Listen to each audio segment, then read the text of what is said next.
សួស្តីនឹងសូមជម្រាបសួរពុកម៉ែបងប្អូនអ៊ំពូមីងទាំងអស់គ្នាថ្ងៃនេះនាងខ្ញុំដើរមកចុងចំការប្រទេសជាមួយនឹងផ្លែកញ្ជើបៃតាចាប់ដើមទុំទៀតហើយមានសត្វសង្ក្រងរោមយ៉ាងច្រើនតែម្ដងថ្ងៃមុននាងខ្ញុំបានផុសអំពីផ្លែកញ្ជើបៃតាមានបងប្រុសម្នាក់គាត់ចូលខមមិននាងខ្ញុំថាសម្បុកអង្ក្រងរបស់ដើមកញ្ជើបៃតាយើងអាចបេះវាយកទៅធ្វើជាថ្នាំឆ្ពង់ដើម្បីធ្វើឲ្យមានផ្ទៃមុខស្អាតបំបត្តិចំបំបត្តិមុនបានថែមទៀតផងនេះគឺជាចំណេះដឹងថ្មីដែលនាងខ្ញុំទទួលបាននាងខ្ញុំធ្លាប់តែដឹងថា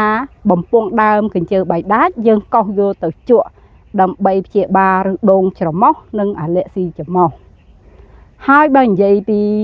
អត្ថប្រយោជន៍របស់កញ្ជើបៃតាមានច្រើនណាស់ហើយនាងខ្ញុំក៏ធ្លាប់បានចែករំលែករួចទៅហើយកាលពីមុន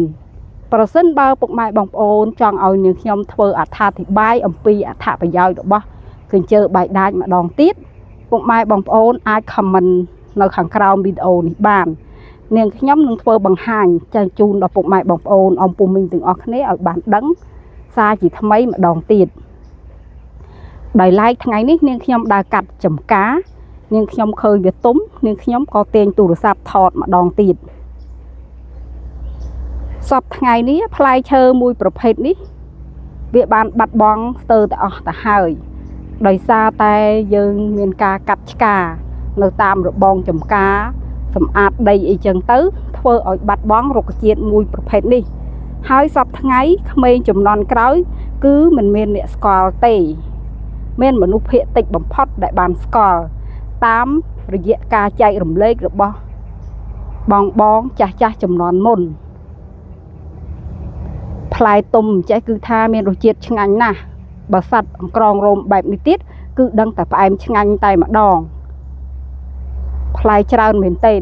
តែភាគច្រើនសិតតែជាប្រភេទផ្លែខ្ចីមិនទាន់អាចបរិភោគបានទេ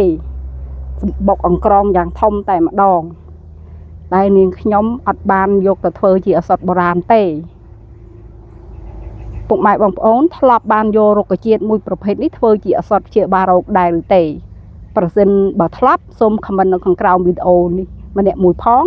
ហើយប្រើប្រាស់រុក្ខជាតិមួយប្រភេទនេះដើម្បីព្យាបាលរោគអ្វីដែរ